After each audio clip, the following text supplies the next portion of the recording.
तो स्टूडेंट्स, हम पिछले लेक्चर में ये देख रहे थे कि ये कुछ डेट्स थी, इनको याद रख लीजिएगा कि जो बायोलॉजिकल मेथड है उसने बहुत इम्पोर्टेंट पार्ट प्ले किया है तकरीबन 500 ईयर्स से, और गैलीलियो जो है उसने एक्सपेरिमेंट्स किए थे 1590 में पहली दफ़ा। ठीक है, तो आगे आज हम लोग जो देख रहे हैं, जो आज का हमारा ओरिजिनल लेक्चर है, या जो आज का हमारा मेन लेक्चर है, उसके अंदर हम लोगों ने देखना है biological problem, hypothesis, deduction and experiments. ठीक है, जब किसी भी बायोलॉजिकल प्रॉब्लम को हल करना होता है तो हम कुछ स्टेप्स लेते हैं।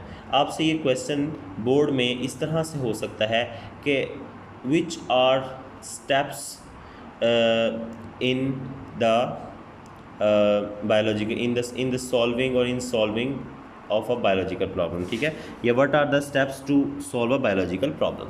तो देखिए यहाँ पर आप ये जवाब देंगे, in solving a biological problem biologist takes following steps: recognition of biological problem, observation, hypothesis formulation, deduction, experimentation, summarization of results, create tables and graphs, and reporting the result.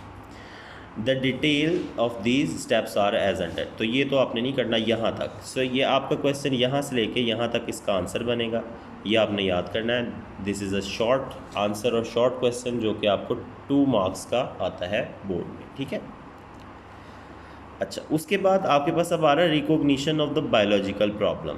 ये एज अ शॉर्ट क्वेश्चन भी आ सकता है, as a long question अगर आएगा तो आपको ये आ जाएगा कि सारे आप स्टेप्स बताएं, तो फिर आपने सारे स्टेप्स को जो है वो डिफ़ाइन करना होगा।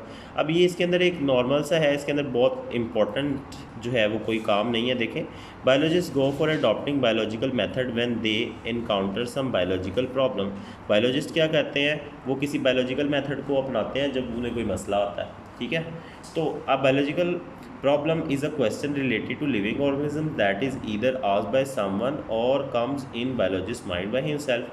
तो ये जो है, ये कोई भी एक ऐसा सवाल हो सकता है जो कि बायोलॉजिस्ट के जहन में खुद आता है, या कोई इंसान बायोलॉजिस्ट से पूछ लेता है। मिसाल के तौर पर, सर हमारे सर में दर्द क्यों होता है? अब किसी को नहीं पता सर में दर्द क्यों होता है, किसी को नहीं पता था जब, तो लोगों ने क्या किए, तजुर्बात किए, मुशाहिदात किए, फिर लोगों को पता लगा सर में दर्द क्यों होता है, बुखार क्यों होता है, आंखों में दर्द क्यों हो सकता है। तो बहुत सारे मुशाहिदात किए गए और आज हमें बहुत सारी बीमारियों का पता भी है। ठीक है, यानी जैसे अब अभी आप मिसाल ले लें, कोरोना वायरस की आप मिसाल ले लें, या डेंगू वायरस की आप मिसाल ले लें, तो हमें फ़ौरन से पता लग सकता है कि इसको बंदे को डेंगू हो गया, इसको कोरोना हो गया। कोरोना की इलामात देखें, हमें बताई जाती है, अगर किसी को कोरोना हो जाए तो उसको खांसी आ रही होती है, सूखी खांसी होती है, और उसको छींकें आ रही होती हैं, उसको बुखार हो जाता है। ठीक है, फिर उससे बचने का भी बताया गया कि ऐसे आप करें। तो ये कैसे हमें पता लगा, ये हमने एक्सपेरिमेंट्स किए होते हैं, हमने मुशाहिदात, ऑब्जर्वेशंस किए होते हैं, तो हमें पता लग जाता है। अच्छा, अब इसके अंदर कह रहे हैं, Darwin not only observed and took notes during his voyage, but he also read the work of other naturalists to form the theory of evolution.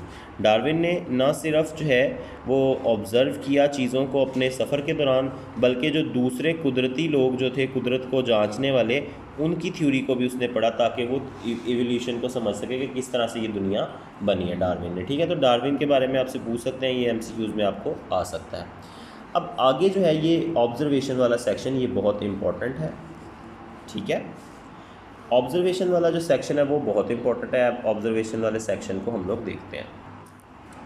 तो ऑब्जर्वेशन को देखें, क्या होता है ऑब्जर्वेशन? मुशाहिदा होता है। अब मुशाहिदा क्या होता है? मुशाहिदा होता है देखना।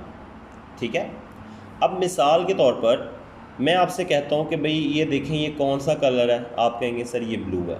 ये आपने मुशाहिदा किया तो आपने देख लिया ये कलर ब्लू है। और मैं अगर आपसे कहूँ बेटा ये क्या है, तो आप कहोगे सर ये पिंक है या ये रेड है। और मैं आपसे कहूँ बेटा ये क्या चीज़ है, तो आप कहोगे सर ये पेज है। अगर आपकी आंखें बंद होंगी आप इसको छू के कह सकते हो ये पेज है। अगर आपकी आंखें खुली होंगी तो आप इसको देख के कह सकते हो ये पेज है। दैट इज़ ऑब्जर्वेशन, यही मुशाहिदा होता है। ठीक है, तो अब हम देख रहे हैं ऑब्जर्वेशंस, मुशाहिदात as the first step in solving a problem. जैसा कि एक मसले को, एक प्रॉब्लम को हल करने में पहला कदम है। अ biological problem, biologist recalls his her previous observations. तो बायोलॉजिस्ट सबसे पहले क्या करता है, अपने जो पिछले मुशाहिदात हैं उनको याद करता है और मेक्स न्यू वंस या नए मुशाहिदात करता है। या तो वो पिछले जितने भी उसने मरीज़ों को चेक किया होता है उनके मुशाहिदात को याद करता है कि किस किस मरीज़ में कौन कौन सी अलामत ज़्यादा थी, या फिर वो नए मरीज़ों में देखता है कि उनमें कौन कौन सी अलामात पाई जा रही हैं, या जो भी बायोलॉजिकल मसला है उसमें क्या ऑब्जर्वेशंस है। Observations are made with 5 senses of vision, hearing, smell, taste and touch. Observations जो हैं वो हम अपनी 5 सेंसेस से करते हैं, विजन देखना, हेयरिंग सुनना, स्मेल सूंघना, टेस्ट चखना एंड टच और छूना। ठीक है, इन 5 से हम लोग देख सकते हैं। मिसाल के तौर पर बुखार हम चेक कर सकते हैं छू कर भी, हमें पता लग जाता है, बंदा का जिस्म गर्म हो रहा था तो हमें पता लग जाता है कि इसको बुखार हो रहा है। इसी तरीके से देखें टेस्ट करना, अब खाने का टेस्ट वगैरह कर सकते हैं, हम किसी चीज़ का टेस्ट कर सकते हैं, हमें पता लग जाएगा चीज़ कैसी है। ठीक है, तो यहाँ पर अब ऑब्जर्वेशंस जो हैं वो 2 तरह की होती हैं। ऑब्जर्वेशंस होती हैं क्वालिटेटिव और क्वांटिटेटिव। क्वांटिटेटिव जो होती हैं ऑब्जर्वेशंस उनको हम ज़्यादा बेहतर समझते हैं क्वालिटेटिव से, क्योंकि इसके अंदर जो है वो इन वेरिएबल्स होते हैं और इन्हें मैयरेबल होते हैं, यानी इन्हें हम मैयर कर सकते हैं क्वांटिटेटिव को। ठीक है, जबकि क्वालिटी को हम मैयर नहीं कर सकते, क्वालिटी को हम माप नहीं सकते। यहाँ पर आपको